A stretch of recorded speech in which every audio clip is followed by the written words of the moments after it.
Almost there. Stop. All of the original Star Wars has been leading to this moment, right here. When Leia loaded the Death Star plans onto R2-D2, this is what she wanted. Obi-Wan got the plans to the Rebels.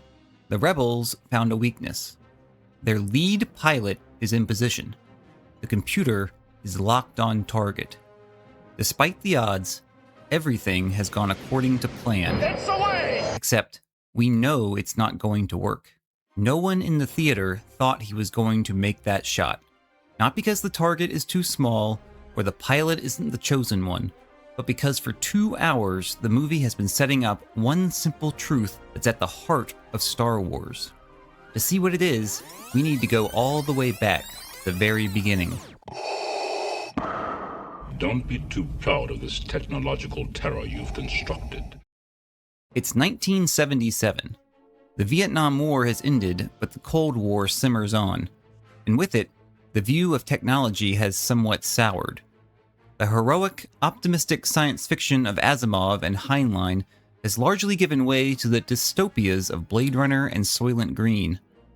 This is before the internet, before the PC, before Nintendo, before the iPhone or Instagram or TikTok. The Atari 2600 has just released. So while there's growing interest among enthusiasts, the public perception is instead dominated by a different sort of technology, the atomic bomb. George Lucas was born the year before Hiroshima was obliterated. He grew up in the era of the Cold War, where nuclear testing was constant, every school kid practiced hiding under their desk, and the threat of planetary annihilation was more than science fiction.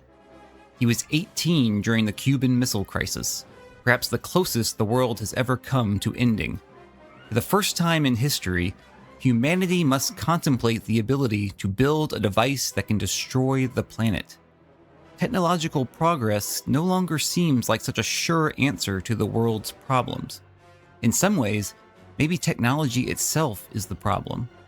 We keep building bigger and more dangerous weapons, not because we need them, but merely to keep up with our enemies, locked in a cycle of escalating fear and mutually assured destruction.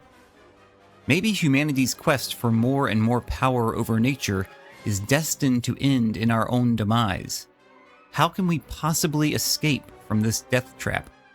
In one way of thinking, peace could only come through total military superiority, total victory over our enemies. We could only be safe when no one would dare oppose us. But in Lucas's mind, and many others, the answer was never more power, more technology, more destructive potential. It was disarmament. It was the Empire who thought it could use fear to keep the population under control and the galaxy peaceful. But the rebels didn't steal the plans so they could build their own Death Star to counter the Empire's. They wanted to find a weakness and blow it up. Compared to the science fiction that came before, this is a grim vision of the human situation. Not all is well with humanity, and it requires a radical solution. Before the dark times, before the Empire. The first hint at what's going on here is how dirty the Star Wars universe looks. Everything feels used and worn. Think of the used car-looking Y-Wings or the pieced-together droids in the Jawa Sandcrawler. Only the Imperial ships are new and pristine, and dangerous. This is an old universe, not some future utopia. This was not an accident or byproduct of limited special effects. Compare it to an earlier sci-fi show like Star Trek, where clean, smooth surfaces are present everywhere except the primitive and enemy locations. Lucas said he wanted the universe to appear more authentic and real, as he saw it. In most science fiction, time is the hero of the grand arc of the universe, and the character must fight to make progress toward enlightenment against the forces of ignorance and retrenchment. Star Wars is different. It's the dark times. The heroes are fighting to return to a lost golden age of peace and justice and democracy. Time, if not quite the villain, is certainly no hero. The ultimate technological advancement is represented not as progress, but as destruction. The problem in Star Wars is that technology, in the hands of an evil empire, has resulted in the production of a weapon that is capable of destroying a planet. How do you fight such an enemy? What power in the whole universe could possibly stand a chance against the ultimate technological achievement? It's an energy field created by all living things. It surrounds us and penetrates us. It binds the galaxy together.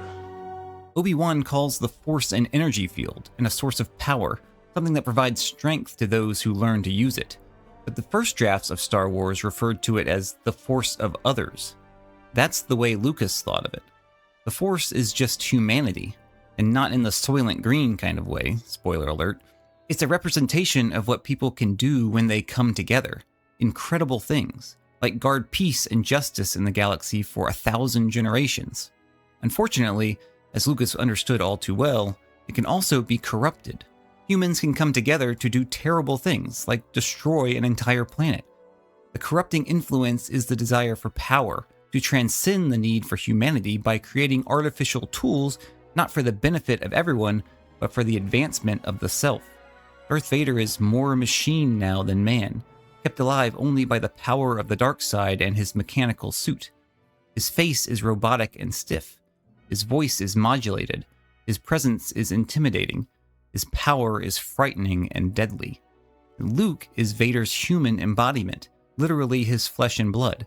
Youthful, naive, rash, and childish. He was born to be a hero, but he hasn't learned to harness his power as a leader and a molder of humanity. From that first meeting with Obi-Wan, Star Wars is telling us that nothing can succeed if Luke does not learn to use this power for good.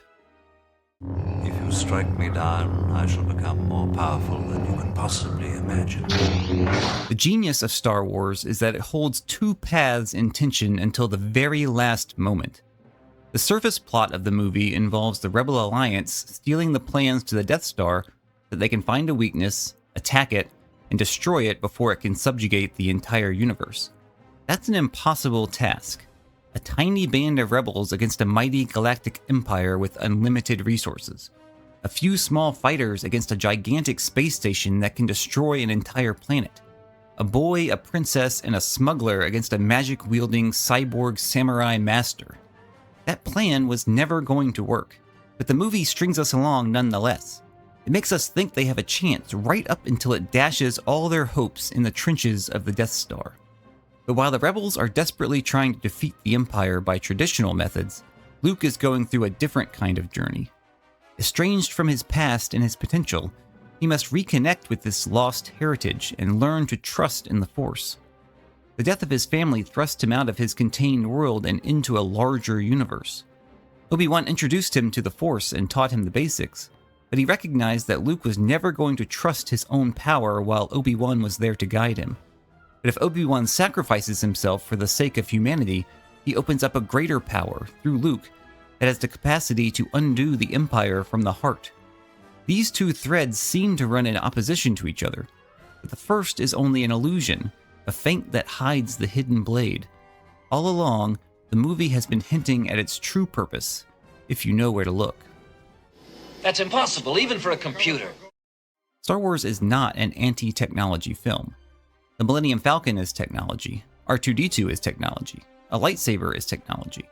Technology is unavoidable. It surrounds us, it penetrates us, it binds the galaxy together. But the lust for power can corrupt us, allowing our technology to make us something less than human, leading to ever greater destructive potential. To many people of Lucas's era, this seemed like the inevitable result of human advancement. Therefore, the answer to the excesses of technology is not more technology. The whole movie has been trying to tell us this, in Vader's threats and Obi-Wan's teachings and Wedge's doubts and Luke's feelings. As the X-Wings are barreling down the trench, the targeting computer counting down to a lock, we know it's not going to work.